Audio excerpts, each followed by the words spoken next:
सुनिए सादत हसन मंटो का अफसाना चुगत। लड़कों और लड़कियों की मोहब्बत की कहानियों का जिक्र हो रहा था। प्रकाश, जो बहुत देर से खामोश बैठा अंदर ही अंदर बहुत शिद्दत से सोच रहा था, एकदम फट पड़ा। सब बकवास है।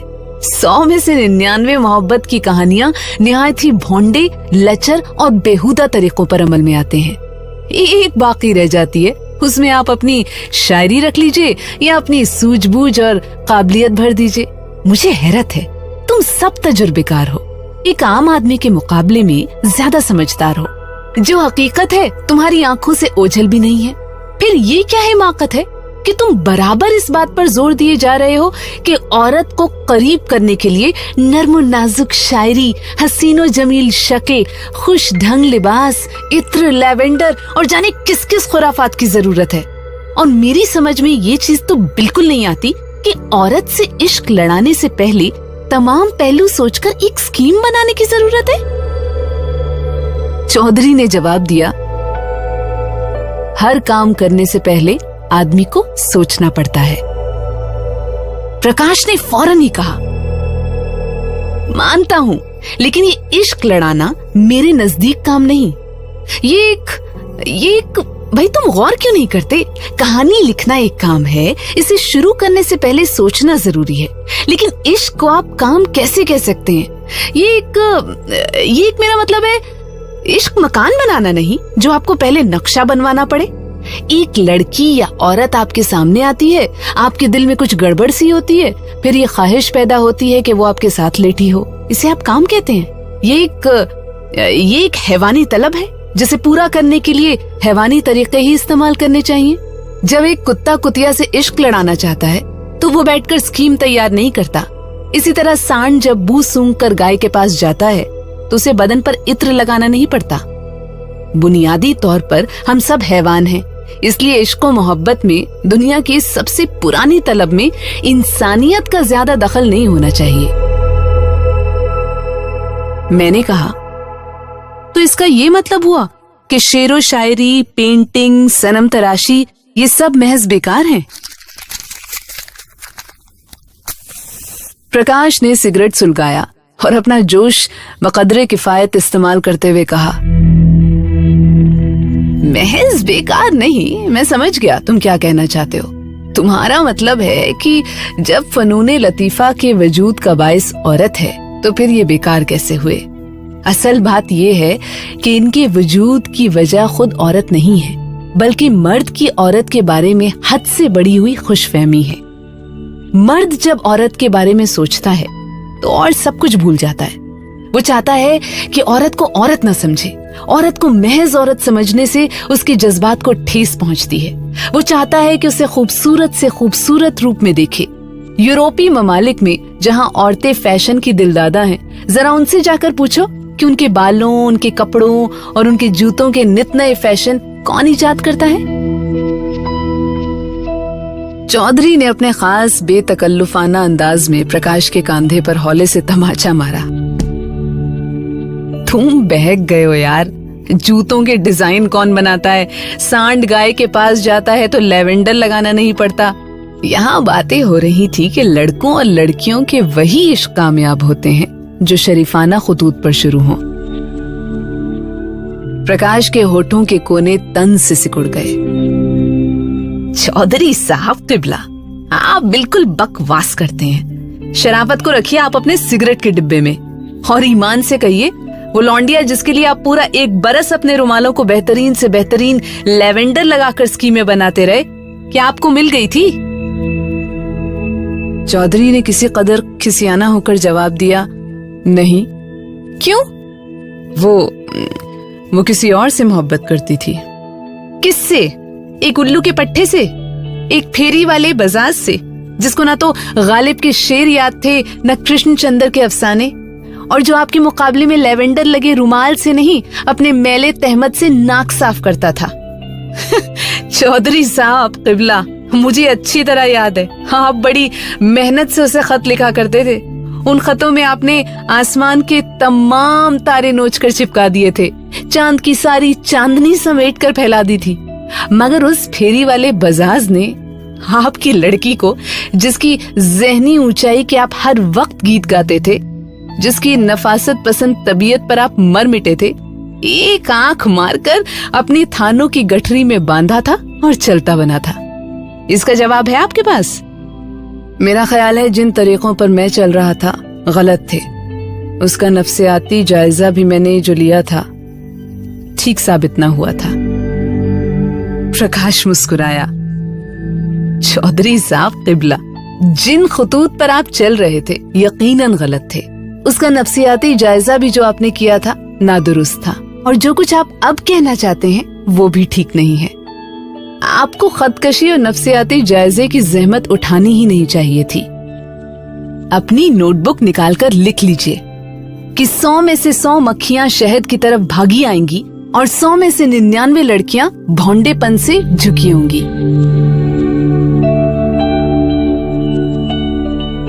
प्रकाश के लहजे में एक ऐसा तंज था जिसका रुख चौधरी की तरफ इतना नहीं था जितना खुद उसकी अपनी तरफ था। चौधरी ने सिर को जुम्बिश दी और कहा, तुम्हारा फलसफा मैं कभी नहीं समझ सकता। कोशिश करो और समझो, ये कोई ऐसी मुश्किल चीज नहीं है। किस्सा ये है कि एक आसान बात को तुमने मुश्किल बना दिया है। तुम आर्टिस्ट हो, नोटबुक निकालकर ये भी लिख लो कि आर्टिस्ट अव्वल दर्जे के बेवकूफ होते हैं। मुझे बहुत तरस आता है उन पर। कमबख्तों की बेवकूफी में भी खुलूस होता है। दुनिया भर के मसले हल कर देंगे, पर जब किसी औरत से मुठभेड़ होगी तो जनाब ऐसे चक्कर में फंस जाएंगे कि 1 गज दूर खड़ी औरत तक पहुंचने के लिए पेशावर का टिकट लेंगे और वहां पहुंचकर सोचेंगे वो औरत आंखों से ओझल कैसे हो गई। चौधरी साहब किबला, निकालिए अपनी नोटबुक और लिखिए कि आप अव्वल दर्जे के चुगत हैं। चौधरी खामोश रहा। मुझे एक बार फिर महसूस हुआ कि प्रकाश महज चौधरी को आईना बनाकर खुद अपनी शक्ल देख रहा है और खुद को गालियां दे रहा है। मैंने उससे कहा, प्रकाश, ऐसा लगता है कि चौधरी के बजाय तुम अपने आप को गालियां दे रहे हो। खिलाफे तवक्को उसने जवाब दिया, तुम बिल्कुल ठीक कहते हो, इसलिए कि मैं भी एक आर्टिस्ट हूँ। यानी मैं भी जब 2 और 2 4 होते हैं तो खुश नहीं होता। मैं भी किबला चौधरी साहब की तरह अमृतसर के कंपनी बाग में औरत से मिलकर फ्रंटियर मेल से पेशावर जाता हूँ और वहाँ आंखें मलमल कर सोचता हूँ कि वो औरत गायब कहाँ हो गई। ये कहकर प्रकाश खूब हंसा और फिर वो चौधरी साहब से कहने लगा, चौधरी साहब किबला, हाथ मिलाइए, हम दोनों फिसड्डी घोड़े हैं। इस दौड़ में सिर्फ वही कामयाब होगा जिसके जहन में सिर्फ एक चीज हो कि उसे दौड़ना है। ये नहीं कि वो काम और वक्त का सवाल हल करने बैठ जाए। इतने कदमों में इतना फासला इतने वक्त में तय होता है, तो इतने कदमों में कितना फासला कितने वक्त में तय होगा। इश्क ज्योमेट्री है ना अलजेब्रा, बस बकवास है, बकवास। इसलिए इसमें गिरफ्तार होने वाले को बकवास ही से मदद लेनी चाहिए। चौधरी ने उकताए हुए लहजे में कहा, क्या बकवास करते हो यार। तो सुनो, मैं तुम्हें एक सच्चा वाकया सुनाता हूं। मेरा एक दोस्त है, मैं उसका नाम नहीं बताऊंगा। 2 बरस हुए, वो एक जरूरी काम से चंबा गया। 2 रोज के बाद लौटकर उसे डलहौजी चला आना था और इसके फौरन बाद अमृतसर पहुंचना था। मगर वो 3 महीने तक लापता रहा। न उसने घर खत लिखा न मुझे। जब वो वापस आया तो उसकी ज़बानी मुझे मालूम हुआ कि वो 3 महीने चंबा ही में रहा था कि वहां की एक खूबसूरत लड़की से उसे इश्क हो गया था। चौधरी ने पूछा, नाकाम रहा होगा। प्रकाश के होठों पर मानीखेज मुस्कुराहट पैदा हुई। नहीं, वो कामयाब रहा। जिंदगी में उसे एक शानदार तजुर्बा हासिल हुआ। 3 महीने वो चंबा की सर्दियों में ठिठुरता उस लड़की से इश्क करता रहा। हुआ यूं कि वो वापस डलहौजी आने वाला था कि पहाड़ी की एक पगडंडी पर मेरे दोस्त की एक काफिर जमाल हसीना से मुठभेड़ हो गई। और तमाम कायनात सिकुड़कर उस लड़की में समा गई। मेरी दोस्त को मोहब्बत हो गई थी। क़िबला चौधरी साहब सुनिए, 15 दिनों तक लगातार वो गरीब अपनी मोहब्बत को चंबा की यकबस्ता फजा में दिल के अंदर दबाए छुप छुप कर दूर दूर से उस लड़की को देखता रहा, मगर वो लड़की के पास जाकर उससे हम कलाम होने की हिम्मत न कर सका। उससे बात करने की उसमें हिम्मत ही ना होती। हर दिन गुजरने पर वो सोचता कि दूरी कितनी अच्छी चीज है। ऊंची पहाड़ी पर वो बकरियां चरा रही है और नीचे सड़क पर उसका अपना दिल धड़क रहा है। आंखों के सामने जरा ये शायराना मंजर लाइए और दाद दीजिए। इस पहाड़ी पर आशिक सादिक खड़ा है और उस पहाड़ी पर उसकी सीमी बदन महबूबा। दरमियान में साफ पानी का नाला बह रहा है। सुभान अल्लाह, कैसा दिलकश मंजर है चौधरी साहब। क़िबला चौधरी ने टोका, बकवास मत करो और जो वाकया है उसे बयान करो। प्रकाश मुस्कुराया, तो सुनिए। 15 रोज तक मेरा दोस्त इश्क के जबरदस्त हमले के आसार दूर करने में मसरूफ रहा और सोचता रहा कि उसे जल्दी वापस चला जाना चाहिए। इन 15 दिनों में उसने कागज और कलम हाथ में लेकर तो नहीं, लेकिन दिमाग में उस लड़की से अपनी मोहब्बत का कई बार जायजा लिया। लड़की के जिस्म की हर चीज उसे पसंद थी और सवाल ये दरपेश था कि उसे हासिल कैसे किया जाए। क्या एकदम बगैर किसी जान पहचान के वो उससे बातें करना शुरू कर दे? बिल्कुल नहीं, ये कैसे हो सकता है? क्यों हो कैसे नहीं सकता? मगर फर्ज करो अगर उसने मुंह फेर लिया और जवाब दिए बगैर वो अपनी बकरियां को हाँकती हुई पास से गुजर गई तो? देखो, जल्दबाजी कभी काम नहीं आती, लेकिन उससे बात किए बगैर उसे हासिल कैसे किया जा सकता है?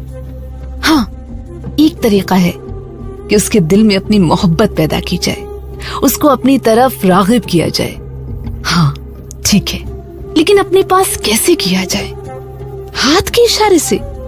नहीं, बिल्कुल पोच बात है। सो क़िबला चौधरी साहब उन 15 दिनों में हमारा हीरो यही सोचता रहा। 16वें दिन अचानक बावली पर उस लड़की ने उसकी तरफ देखा और मुस्कुरा दी।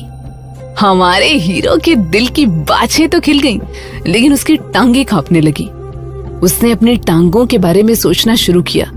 जब उसे उस लड़की की मुस्कुराहट का ख्याल आया तो उसने अपनी टांगें अपनी सोच से अलग कर दी और उस लड़की की पिंडलियों के बारे में सोचने लगा जो उठी हुई घघरी में से उसे नजर आई थी। कितनी सुडौल हैं। वो दिन दूर नहीं जब वो उन पर बहुत आहिस्ता आहिस्ता हाथ फेर सकेगा।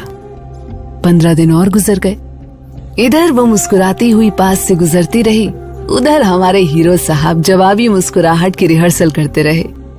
1.25 महीना हो गया और उनका इश्क सिर्फ होठों ही पर मुस्कुराता रहा। आखिर एक दिन खुद उस लड़की ही ने मेरे खामोशी तोड़ी और बड़ी अदा से एक सिगरेट मांगा। आपने सारी डिबिया ही उसके हवाले कर दी और सारी रात कपकपाहट पैदा करने वाले ख्वाब देखते रहे। दूसरे दिन हमारे हीरो साहब ने एक आदमी को डलहौजी भेजा और सिगरेटों के 15 पैकेट मंगवाकर एक छोटे से लड़के के हाथ अपनी महबूबा को भिजवा दिए। जब लड़की ने सारे पैकेट अपनी झोली में डाले तो आपके दिल को दूर खड़े खड़े बेहद खुशी हुई। होते होते वो दिन भी आ गया जब दोनों पास पास बैठकर बातें करने लगे। कैसी बातें? क़िबला चौधरी साहब बताइए, हमारा हीरो क्या बातें करता था उस लड़की से? चौधरी ने उकताए हुए लहजे में जवाब दिया, मुझे क्या मालूम? मुझे मालूम है क़िबला चौधरी साहब। घर से चलते वक्त वो बातों की एक बहुत लंबी चौड़ी लिस्ट तैयार कर लिया करता था। मैं उससे ये कहूंगा, मैं उससे वो कहूंगा। जब वो नाले के पास कपड़े धोती होगी तो मैं आहिस्ता आहिस्ता जाकर उसकी आंखें मींच लूंगा, फिर उसकी बगलों में गुदगुदी करूंगा। लेकिन जब वो उसके पास पहुंचता, आंखें मींचने और गुदगुदी करने के ख्याल ही से उसे शर्म आ जाती। क्या बचपना है। वो उससे कुछ दूर हटकर बैठ जाता और भेड़ बकरियों की बातें करता रहता। कई दफा उसे ख्याल आया कि कब तक ये भेड़ बकरियां उसकी मोहब्बत चढ़ती रहेंगी। 2 महीने से कुछ दिन ऊपर हो गए हैं और वो अभी तक उसके जिस्म को हाथ तक नहीं लगा सका है। वो सोचता था कि वो हाथ लगाए कैसे, कोई बहाना तो होना चाहिए। फिर वो सोचता कि बहाने से हाथ लगाना बिल्कुल बकवास है। उसकी तरफ से खामोश इजाजत मिलनी चाहिए कि वो उसके बदन के जिस हिस्से को भी चाहे हाथ लगा सकता है। तब खामोश इजाजत का सवाल आ जाता। उसे पता कैसे चलेगा कि उसने खामोश इजाजत दे दी है? क़िबला चौधरी साहब इस बात का खोज लगाते लगाते 15 दिन और गुजर गए। चौधरी खामोश रहा। प्रकाश ने सिगरेट सुलगाया और मुंह से धुआं निकालते हुए कहने लगा। इस दौरान में वो काफी घुल मिल गए थे। दौराने गुफ्तगू में हमारे हीरो ने कई बार लड़की से अपने ऊंचे खानदान का जिक्र किया। अपने खास दोस्तों पर कई बार लानतें भेजी जो पहाड़ी देहातों में जाकर गरीब लड़कियों को खराब करते हैं। कभी दबी जबान में और कभी बुलंद बांग अपनी तारीफ भी की। इन तमाम बातों का असर हमारे हीरो के हक में बुरा हुआ। अब वो कैसे उस लड़की पर अपनी जिस्मानी ख्वाहिश जाहिर करता? उस पर जाहिर था कि मामला बहुत टेढ़ा और पेचदार हो गया है, मगर उसका जज्बा इश्क सलामत था। उसे उम्मीद थी कि एक रोज खुद लड़की ही अपने आप थाली में डालकर उसके हवाले कर देगी। कुछ दिन और बीत गए। एक रोज कपड़े धोते धोते लड़की ने, जिसके हाथ साबुन से भरे हुए थे, उससे कहा, तुम्हारी माचिस खत्म हो गई है, मेरी जेब से निकाल लो। जेब ऐन लड़की की बाईं छाती के उभार पर थी। हमारा हीरो झेप गया। लड़की ने फिर कहा, निकाल लो ना। थोड़ी सी हिम्मत करके उसने अपना कांपता हुआ हाथ बढ़ाया और 2 उंगलियां बड़ी एहतियात से लड़की की जेब में डाली। माचिस बहुत नीचे थी। वो घबरा गया, उंगलियां कहीं और न जा टकराएं। उसने हाथ खींच लिया और लड़की से कहा, तुम्हारी जेब से माचिस फिर कभी निकालूंगा। लड़की ने शरीर नजरों से उसकी तरफ देखा और मुस्कुरा दी। हमारे हीरो ने सोचा कि उसने आधा मैदान मार लिया है और वो दूसरा आधा मैदान मार लेने की स्कीमें बनाने लगा।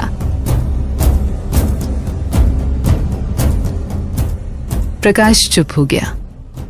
चौधरी उसकी तरफ देख रहा था।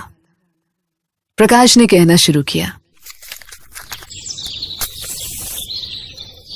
एक रोज सुबह सवेरे वो नाले के इस तरफ बैठा, दूसरी तरफ बुलंदी पर लड़कियों को बकरियां चराते हुए देख रहा था और लड़की की उभरी हुई जेब के नीचे के माल पर गौर कर रहा था कि नीचे सड़क पर बावली के पास एक लॉरी रुकी। लॉरी से एक सिख ड्राइवर बाहर निकला और बावली से पानी पीकर उसने ऊपर लड़की की तरफ देखा। मेरे दिल में एक जलन सी पैदा हो गई। बावली की मुंडेर पर खड़े होकर उस मोबिल ऑयल से लिथड़े हुए सिख ड्राइवर ने एक बार फिर सावित्री की तरफ देखा और अपना गलीज हाथ उठाकर उसने सावित्री को इशारा किया। मेरे जी में आई कि पास पड़ा हुआ पत्थर उस पर लुढ़का दूं। इशारा करने के बाद उसने अपने दोनों हाथ मुंह के इधर उधर रखकर निहायत ही भौंडे तरीके से पुकारा, ओए जानी, मैं सदके आऊं। मेरे तन बदन में आग लग गई। सिख ड्राइवर ने ऊपर चढ़ना शुरू कर दिया। मेरा दिल घुटने लगा। चंद मिनटों ही में वो हराम उसके पास खड़ा था, लेकिन मुझे यकीन था कि अगर उसने कोई बदतमीजी की तो वो छड़ी से उसको ऐसी मरम्मत करेगी कि वो सारी उम्र याद रखेगा। मैं उस मरम्मत के बारे में सोच ही रहा था कि एकदम वो दोनों मेरी आंखों से ओझल हो गए। मैं भागा नीचे सड़क की तरफ। बावली के पास पहुंचकर मैंने सोचा, क्या हिमाकत है और तशवीश कैसी। लेकिन फिर मुझे ख्याल आया, कहीं वो उल्लू का पट्टा जबरदस्ती ना कर बैठे। इसलिए मैंने पहाड़ी पर तेजी से चढ़ना शुरू किया। बड़ी मुश्किल चढ़ाई थी। जगह जगह खारदार झाड़ियां थी जिनको पकड़ पकड़ कर आगे बढ़ना पड़ता था। मैं बहुत दूर ऊपर चला गया, पर वो दोनों कहीं नजर ही ना आए। हांफते हांफते मैंने अपने सामने की झाड़ी पकड़कर खड़ा होने की कोशिश की। क्या देखता हूं, झाड़ी की दूसरी तरफ पत्थरों पर सावित्री लेटी हुई है और उस गलीज ड्राइवर की दाढ़ी सावित्री के चेहरे पर बिखरी हुई है। मेरे जिस्म के सारे बाल जल गए। 1 करोड़ गालियां उन दोनों के लिए मेरे दिल में पैदा हुई। एक बार के लिए मैंने सोचा तो मुझे महसूस हुआ कि दुनिया का सबसे बड़ा चुगद मैं हूं। मैं उसी वक्त नीचे उतरा और मैंने सीधा लॉरियों के अड्डे का रुख किया। प्रकाश के माथे पर पसीने की नन्ही नन्ही बूंदें चमक रही थी।